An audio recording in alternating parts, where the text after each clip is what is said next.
Hey guys, யமஹாவோட MT-15 version 3 பார்த்தீங்க அப்படின்னா நிறைய மேஜரான அப்டேட்டோட லான்ச் பண்ண போகிறதா யமஹா அனௌன்ஸ் பண்ணியிருக்காங்க. டெஃபினட்டாக இன்னும் 3 to 4 மந்த்ஸுக்குள்ள MT-15 வெர்ஷன் 3 வந்து லான்ச் பண்ண போகிறாங்க.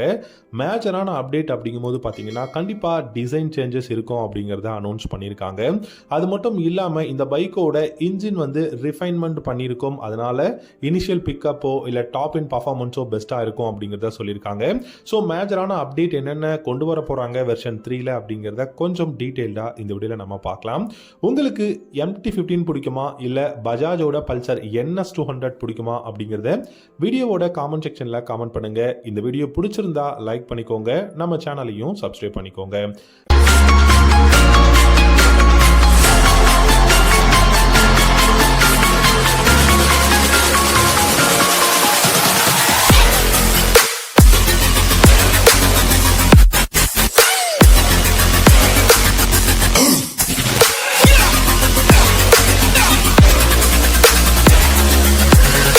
யமஹா பார்த்தீங்கன்னா இந்த 2024ல் நிறைய நியூ பைக்ஸும் வந்து லான்ச் பண்ண போகிறாங்க. எக்ஸிஸ்டிங் பைக்குக்கும் பார்த்தீங்க அப்படின்னா அப்டேட்ஸ் வந்து கொண்டு வர போகிறதா வந்து அனௌன்ஸ் பண்ணியிருக்காங்க. இப்போ ரீசெண்டாக ஹீரோவோட எக்ஸ்ட்ரீம் 125R இருக்கட்டும், இல்லாட்டி மேவ்ரிக் 440, இந்த மாதிரி நிறைய பெஸ்ட்டான பைக்ஸ் அஃபோர்டபுள் ப்ரைஸில் லான்ச் பண்ணிட்டு இருக்கிறதுனால யமஹா பார்த்தீங்கன்னா இந்த வெர்ஷன் 3 மாடலில் நிறைய மேஜரான அப்டேட்ஸ் வந்து கொண்டு வர போகிறாங்க. ப்ரைஸ் கம்மி பண்ணுவாங்களான்னு கேட்டிங்கன்னா டெஃபினட்டாக கிடையாதுங்க. இன்னொரு விஷயமும் வந்து கொண்டு வர போகிறது கிடையாது. சீட் வந்து சேஞ்ச் பண்ண மாட்டாங்க, பில்லியன் சீட். அது காலகாலத்துக்கும் ஒரு கான்ஸாகவே இருந்தாலும் கண்டிப்பாக அது சேஞ்ச் பண்ண மாட்டாங்க. ஏன்னா இப்போது MT-03 லான்ச் பண்ணியிருக்காங்க. அதோட சீட் ரொம்பவே பெருசாகவும் ரொம்ப கம்ஃபர்டபுளாக இருக்கும். நீங்கள் அதில் யோசிச்சு பாருங்கள், வெர்ஷன் 2ஓட இந்த MT-15ஓட ஒரு சீட் இருந்தால் அந்த பைக் எப்படி இருக்கும்னு யோசிச்சு பாருங்க.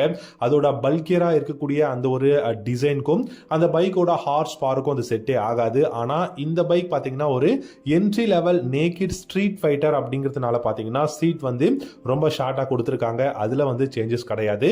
இப்போ என்னென்ன மேஜரான அப்டேட் அப்படிங்கிறத நம்ம பார்க்கலாம். யமஹா பொறுத்த வரைக்கும் இந்த பைக்கில் பார்த்தீங்கன்னா டிசைன் சேஞ்சஸ், இதோட ஹெட்லாம்போட சேஞ்ச் வந்து பண்ண போகிறாங்க. ஹெட்லாம்போட டிசைன் சேஞ்ச் பண்ண போறாங்கன்னா MT-03 இல்லாட்டி MT-7ஓட டிசைன் பேட்டர்ன்ல கொண்டு வரதுக்கான பாசிபிலிட்டிஸ் நிறையவே இருக்கு. அது மட்டும் இல்லாம இந்த பைக்ல நமக்கு பாத்தீங்கன்னா நேவிகேஷன் சிஸ்டம் வந்து கொண்டு வர போறாங்க. GPX அப்படிங்கிற ஒரு விஷயம் வந்து GPS வந்து ஆட் பண்ண போறாங்க. ஸோ GPS அப்படின்னும் போது டெஃபினட்டா கண்டிப்பா யூஸ்ஃபுல்லான ஒரு விஷயமா தான் இருக்கும். அது மட்டும் இல்லாம நிறைய வீடியோஸ்ல சொல்ற மாதிரி monochrome bi functional LED headlamps வந்து கொண்டு வர போறாங்க. மோனோக்ரோம் அப்படின்னா பார்த்தீங்கன்னா இந்த பை ஃபங்க்ஷனல் LED ஹெட்லாம்போட updated model monochrome bi functional LED headlamp கொண்டு வர போகிறாங்க.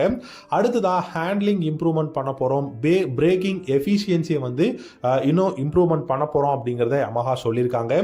இது எல்லாத்தையும் விட பார்த்தீங்க அப்படின்னா இந்த பைக் வந்து SOHC இன்ஜினில் தான் இருக்குது, 4 valve single cylinder. So DOHC இன்ஜினாக கொண்டு வரதுக்கான பாசிபிலிட்டிஸும் வந்து அதிகமாக இருக்குது. R15 இப்போ ப்ரைஸ் எங்கேயோ போயிடுச்சுங்க, 2 லட்ச ரூபாய்க்கு பக்கம் போயிடுச்சு. ஆனால் MT-15 பார்த்தீங்கன்னா இப்போ 2,50,000 மேலே தான் வந்து ஆன் ரோட் ப்ரைஸ் இருக்கு. ஸோ அதுக்கேற்ற நல்ல கான்ஃபிகரேஷன் டெக்னாலஜியாவது கொடுக்கலாம் அப்படிங்கிறதுக்காக வெர்ஷன் 3ல பார்த்தீங்கன்னா இந்த மாதிரியான ஒரு சில மேஜரான அப்டேட்ஸும் வந்து கொண்டு வர போகிறாங்க. மேபி உங்களுக்கு பார்த்தீங்கன்னா சுவிட்சபிள் ABS வரதுக்கான பாசிபிலிட்டிஸ் இருக்குது. அலுமினியம் ஃபுட் பேக்ஸ் வந்து பார்த்தீங்கன்னா எதிர்பார்க்கலாம். TFT கிளஸ்டர் வந்து பார்த்தீங்கன்னா MT-15ல வந்து எதிர்பார்க்கலாம். அது மட்டும் இல்லாமல் இந்த பைக்கோட டிசைன் வந்து ஹெட்லாம்ப் சேஞ்ச் பண்ணுறதுனால ஃபியூல் டேங்கோட கெப்பாசிட்டியும் இந்த பைக்கோட டைமென்ஷன்ஸும் கூட மாறதுக்கான பாசிபிலிட்டிஸ் இருக்குது.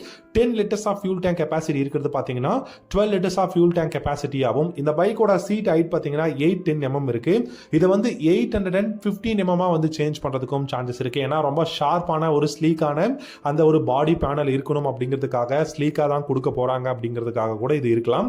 அது மட்டும் இல்லாமல் இந்த பைக்கோட ஹேண்ட்லிங் இன்னும் இம்ப்ரூவ் பண்ணணும். அதே சமயம் வெயிட்டும் ரொம்ப கம்மியாக இருக்கிறதுனால இந்த பைக்கோட அந்த ஒரு ஹேண்ட்லிங் அப்படிங்கிறது கொஞ்சம் கஷ்டமா இருக்கு. நீங்க டியூவல் சேனல் ABS-ஆ இருந்தாலுமே சடனா பிரேக் பண்ணும்போது பைக் வந்து நம்ம ரைடரை வந்து காப்பாற்ற மாட்டேங்குது அப்படிங்கிற ஒரு விஷயம் இருக்கு.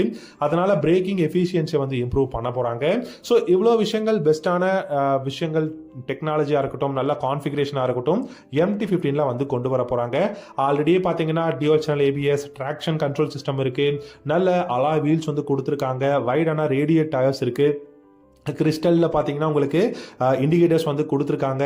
பில்லியனுக்கு ஃபுட் ரெஸ்ட், எலக்ட்ரிக் ஸ்டார்ட், அதுக்கப்புறம் பில்லியனுக்கு பார்த்தீங்கன்னா கிராப் ரேட்ஸ் எல்லாமே ஸ்டைலிஷாக கொடுத்துருக்காங்க. இது எல்லாத்தையும் விட நமக்கு இன்ஜினை கூட விட இதோட கலர் எப்படி கொடுப்பாங்க அப்படிங்கிறத பார்க்கலாம். ஸோ கஸ்டமைஸ் யுவர் வாரியர் அப்படின்னு சொல்லிட்டு MT-15 வெர்ஷன் 1லலாம் பார்த்தீங்கன்னா கொடுத்துட்டு இருந்தாங்க. திரும்பவும் அந்த மாடல் அந்த ஒரு ஃபெசிலிட்டி பார்த்தீங்கன்னா வெர்ஷன் 3ல வந்து வரதுக்கான பாசிபிலிட்டிஸ் இருக்குது. நமக்கு தேவையான அலாய் வீல் கலரை செலக்ட் பண்ணிக்கலாம், நமக்கு தேவையான பைக்கோட கலரும் வந்து செலக்ட் பண்ணிக்கலாம் அப்படிங்கிற மாதிரி சொல்லியிருக்காங்க. ஸோ வெயிட் பண்ணி பார்க்கலாம். பிரைஸும் 5,000ல இருந்து 7,000 வரைக்குமே இன்க்ரீஸ் பண்றதுக்கு சான்ஸ் இருக்கு. நீங்க என்ன நினைக்கிறீங்க அப்படிங்கறத காமெண்ட் செக்ஷன்ல காமெண்ட் பண்ணுங்க. தேங்க்யூ so much for வாட்சிங். அடுத்த ஒரு